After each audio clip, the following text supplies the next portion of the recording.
Hi guys, welcome back to my channel village natures. మనకు దొరికిన ఫిష్లు అయితే విలేజ్ స్టైల్లో అయితే ఫ్రై అయితే చేస్తున్నాం. టోటల్ ప్రాసెస్ అయితే చూడండి. మనకు దొరికిన చేపలను అయితే విలేజ్ స్టైల్లో అయితే ఫ్రై అయితే చేయబోతున్నాం. ముందుగా చేపకున్న పొట్టునైతే నీట్గా తీసుకొని రాయి మీద అయితే గీక్కొని లోపు ఉన్న వేస్టేజ్ని అయితే అంతా తీసుకొని బయటకు అయితే పడేసి నీట్గా చేపలను అయితే ఉప్పుతో అయితే కడుక్కున్నాం. ముందుగా ఒక తాటాకుని అయితే తీసుకొని తాటాకు మీద అయితే చేపకి సరిపోయే మసాలాలను అయితే కలుపుకుంటున్నాం. ముందుగా కొంచెం పసుపు, కారం, అల్లం వెల్లుల్లి పేస్ట్, కొన్ని ధనియాలు మొదలైనవి అయితే జల్లుకున్నాం.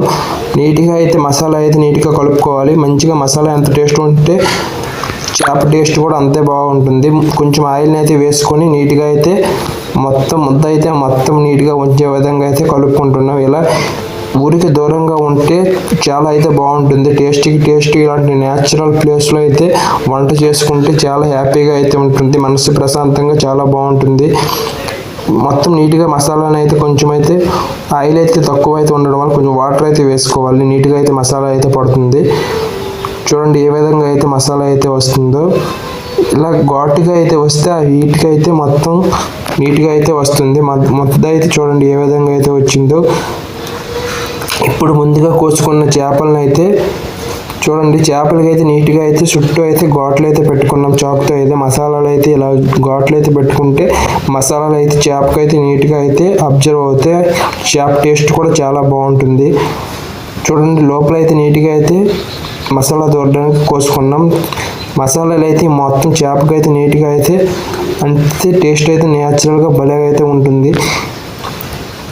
తక్కువ చేపలు దొరికే ఎక్కువ చేపలు దొరికితే ఇంకా మంచిగా అయితే చేసుకుందాం. ఫ్రై ముక్కలను అయితే చేసేవాళ్ళం.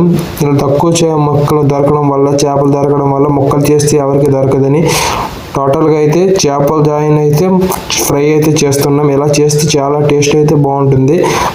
ముందుగా మసాలాలు అయితే నీట్గా అయితే తట్టించుకున్నాం. ఒక 2 గంటలు అయితే కష్టపడినందుకు మాకు ఈ 2 చేపలు అయితే చేస్తున్నాం. ఎవరికి ఇంటికి చేపలు అయితే పక్కన అయితే ఒక 15 నిమిషాలు దగ్గరికి అయితే మీ లోపు అయితే మనమైతే మంటను అయితే పెడదాం. ముందుగా కొన్ని రాళ్ళు అయితే తెచ్చుకొని పొయ్యిని అయితే సిద్ధం చేసా. ఆ రాళ్ళ మీద పెనం అయితే పెట్టుకొని మంట అయితే పెట్టుకున్నా. కొంచెం గడ్డి అయితే వేయడం వల్ల పొగ అయితే ఫుల్గా అయితే వస్తుంది. ఈ కంపలు అయితే కొంచెం పచ్చిగా ఉండడం వల్ల గడ్డి అయితే వేసుకున్నాం. లేకపోతే ఒట్టి కంపలతో అయితే మండించేవాళ్ళం.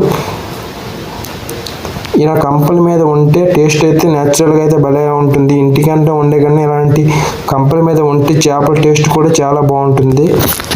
ముందుగా మనం కలుపుకున్న చేపలను అయితే మసాలా దట్టించుకున్న చేపలను అయితే పెనం మీద అయితే వేసుకున్నాం. రాయిలు అయితే సరిగ్గా లేకపోవడం వల్ల మొత్తం అయితే కదిలిపోతుంది. నీట్గా అయితే ముందైతే సెట్ చేసుకున్నాం.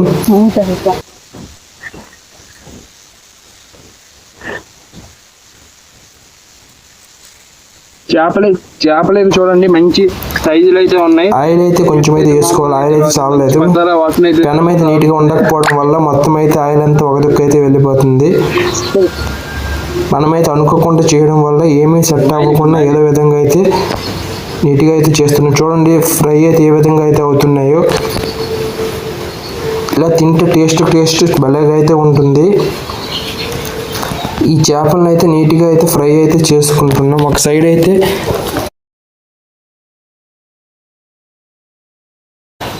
ఫ్రై అవ్వడానికి మంట అయితే సరిగ్గా అయితే తగలకపోవడం వల్ల కొంచెం లేట్ అయితే అవుతుంది.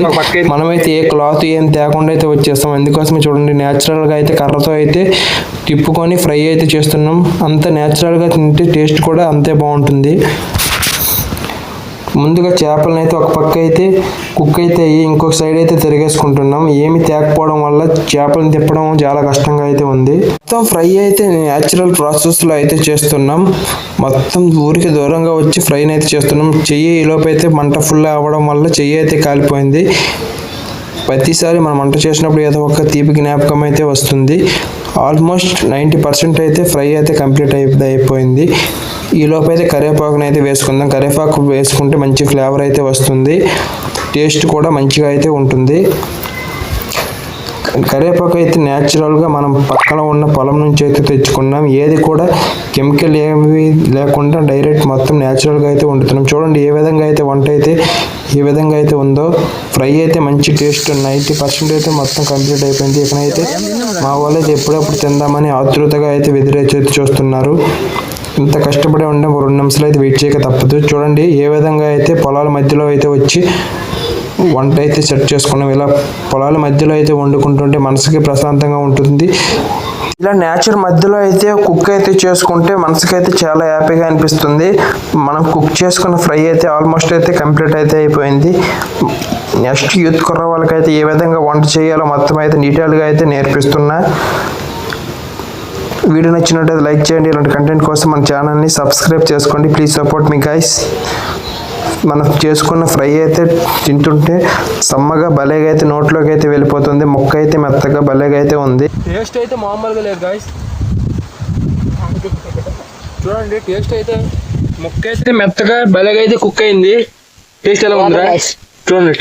టేస్ట్ ఎలా ఉంది? సూపర్ అన్న, బాగుందా? సూపర్. దొల్లు కూడా ఫ్రైడ్ రైస్. ఫ్రైని నేచురల్ ప్రాసెస్ లో వండడం వల్ల టేస్ట్ కూడా నేచురల్ గా అయితే భలేగా అయితే కుదిరింది. ఎంత బాగా వస్తుందని నేనైతే ఎక్స్పెక్ట్ చేయలేదు. చూడండి ఒక్కొక్కరు అయితే ఏ విధంగా అయితే లాగిస్తున్నారో మొత్తం ముక్కలను అయితే ఒకరితో ఒకరు పోటీ మీద ఏ విధంగా చూడండి చేపలను అయితే లాగిస్తున్నారు. చేపలు అయితే మంచి ఫ్రైగా అవ్వడం వల్ల చూడండి ఏ విధంగా అయితే మొత్తం అయితే చేపలు ముక్కలు జాయిన్ అయితే భలేగా అయితే వస్తున్నాయి. మొత్తం చేపలు మొత్తం లాగించి చూడండి ముళ్ళు కూడా వదలకుండా ముళ్ళను కూడా నవ్వి పడేస్తున్నారు. ఈ ముళ్ళు కూడా కొంచెం మెత్తగా ఉంటే ముళ్ళు కూడా వదలకపోదేమో. వీడియో నచ్చినట్టు లైక్ చేయండి. కంటెంట్ కోసం మన ఛానల్ని సబ్స్క్రైబ్ చేసుకోండి.